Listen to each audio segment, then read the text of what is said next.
तारीखी तौर पर धचका पहुंचा है अमेरिका को। $1 ट्रिलियन यानी 10 खरब डॉलर का उसका नुकसान हो गया है इस हेलीकॉप्टर के मुसाफिर तैयारे के साथ टकराने में। जो नुकसान का खदशा जाहिर किया जा रहा है वो उससे कहीं ज्यादा अफराद की अमवात का नुकसान है जो लॉस एंजलिस में हो चुकी हैं। इतना ज्यादा बड़ा धचका अमेरिका को लगा है कि इसके फौरन बाद ट्रंप ने इसका नोटिस भी लिया, इस पर बयान भी दिया और उसने झंझोड़ा अपने अमेरिकी साइंसदानों को कि तुम आसमान वाला तो मौजूद है, वो तो ताकतवरों को फिर कभी एक धचका, कभी दूसरा धचका, कभी तीसरा धचका, ताकि उन्हें उनकी औकात याद रहे। अस्सलाम वालेकुम नाज़रीन इकराम, गजा के हवाले से ट्रंप के बयानात को तो मुस्तरद कर दिया गया है। अमेरिका ने गजा के लिए इसराइल को 2000 पाउंड वजनी बम दे दिया, लेकिन अमेरिका को हम देखते हैं कि वो भी मुसलसल नुकसानात में चला जा रहा है। अब ताज़ा तरीन वाक़या जो अमेरिका में सामने आया है वो ये आया है कि उसका एक फ़ौजी हेलीकॉप्टर मुसाफिर तैयारे से ऐन उस वक्त टकरा गया जब कोई 2400 फीट एयरपोर्ट के ऊपर तैयारा लैंड करने वाला था।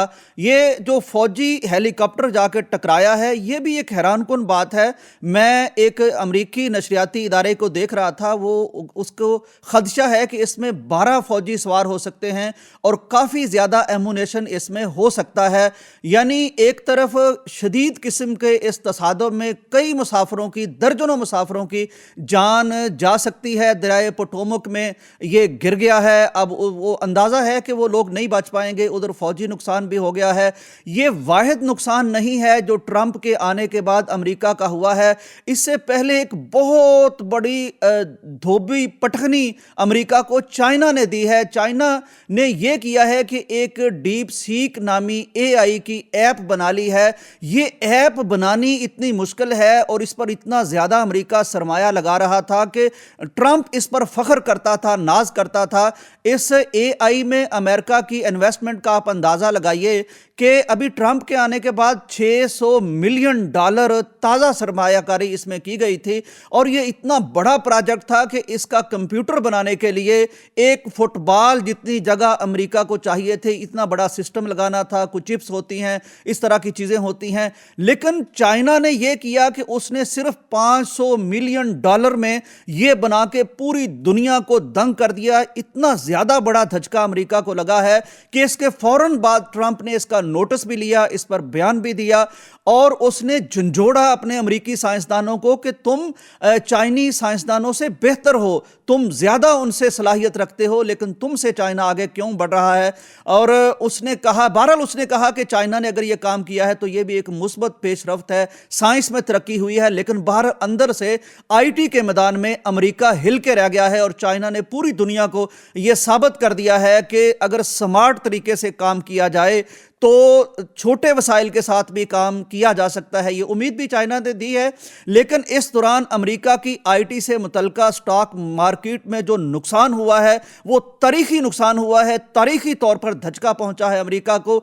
$1 ट्रिलियन यानी 10 खरब डॉलर का उसका नुकसान हो गया है। ताज़ा तरीन वाक़या में फिर एक धचका इस हेलीकॉप्टर के मुसाफिर तैयारे के साथ टकराने में। जो नुकसान का खदशा जाहिर किया जा रहा है वो उससे कहीं ज़्यादा अफराद की अमवात का नुकसान है जो लॉस एंजलिस में हो चुकी हैं।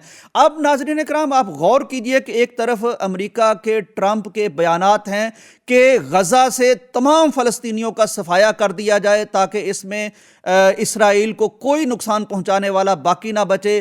फिर ये जो 2000 पाउंड वजनी बम दिया गया ये भी इसराइलियों को दिया गया ताकि फ़लस्तीनियों के ख़िलाफ़ ज़ाहिर इसने इस्तेमाल होना है। और इस तरह के बयानात को देखिए और उसके बाद अमेरिका पर आए हुए ये वबाल को देखिए, इस वबा को देखिए, उसके नुकसानात को देखिए। दूसरी तरफ नाजरीन अगर आप देखें तो ये अजीबो गरीब जज्बे और ईमान वाले लोग हैं अहले गजा कि इनका पूरा शमाली गजा तबाह कर दिया गया, मिलिया मेट कर दिया गया, लेकिन अपने उन खंडरों की तरफ, अपने उन मलबों की तरफ जिनके नीचे उनके प्यारों की लाशें दबी हैं, बारूद बरसा है जिन पर, इस खुशी से वो गए हैं कि यूं लगता है जैसे ये कोई और ही तरह की मखलूक हो, को आसमानी कुमक, कोई नुसरत इनके दिलों में ईमान की ऐसी अल्लाह बहम पहुंचाता है कि इन्हें नुकसान की परवाह ही नहीं है। इनको बे इंतहा ऑफर्स होती हैं कि आप फ़लस्तीन को छोड़ दें, अर्ज़ मुक़द्दस को छोड़ दें, गज़ा को छोड़ दें, दुनिया के जिस मुल्क में जौन से शहर में रहाइश चाहिए मिलेगी, आपके बच्चों को दुनिया की बेस्ट यूनिवर्सिटीज़ में दाखिला मिलेगा, आपको हम डॉलर देंगे, पाउंड देंगे, यूरो देंगे, जिस करेंसी में चाहिए आप हमसे ले लें, लेकिन इस जगह को छोड़ दें। ये कहते नहीं, दुनिया की ऐसी तमाम मुराआत को ये लात मारते हैं और कहते हैं कि हमने इस अर्ज़ मुक़द्दस का पहरा देना है, मस्जिद अक्सा का पहरा देना है, हमें यहाँ शहादतें कबूल हैं, लेकिन ये मुराआत इस सरजमीन को छोड़ के कबूल नहीं है। ऐसा इनका ईमान है। तो मेरा ख्याल है कि जब इनका ईमान ऐसा है, जब इनके साथ कोई नहीं आ रहा और पूरी दुनिया इनका तमाशा देख रही है, तो फिर आसमान वाला तो मौजूद है। वो तो ताकतवरों को फिर कभी एक धचका, कभी दूसरा धचका, कभी तीसरा धचका, ताकि उन्हें उनकी औकात याद रहे और पता चले कि जिन इंसानों पर जुल्म कर रहे हैं उनको भी वैसे ही तकलीफ होती है जैसे जंगलात में आग जलने पर किसी को तकलीफ होती है, जैसे $1 ट्रिलियन स्टॉक मार्केट गिरने का नुकसान होने पर तकलीफ होती है। इनके मलबे भी गिरे हैं। इसी तरह जैसे इनके अमवात पर इनको दुख होता है, तुम्हें भी वो दुख हेलीकॉप्टरों से जब लोग गिरते हैं, मुसाफिर नहीं मिलते, उनकी लाशें ढूंढी जा रही हैं। तो ये मंजर ज़रूरी नहीं है कि गज़ा में ही हम देखें, ये कहीं भी रूनुमा हो सकते हैं। ये बहुत बड़ा मुझे लगता है, अगर कोई इबरत हासिल कर रहे, कोई सबक हासिल करना चाहे, तो उसके लिए ये सबक तो बहरहाल बयान हो रहा है, दरस तो दिया जा रहा है, बताया जा रहा है आसमान से। हम दुआ करते हैं कि अल्लाह ताला ज़ालिमों को इंसानों पर जुल्म करने से बाज रहने की तौफीक अता फरमाए, और ये जो निशानियां और इबरतें नज़र आती हैं इनसे भी सबक लेने की तौफीक अता फरमाए, ताकि वो इंसान जो अपने दर्द पर चिल्लाता है, दर्द महसूस करता है, वो दूसरे इंसानों का दर्द भी महसूस करे। इजाज़त दीजिए। अल्लाह हाफिज़।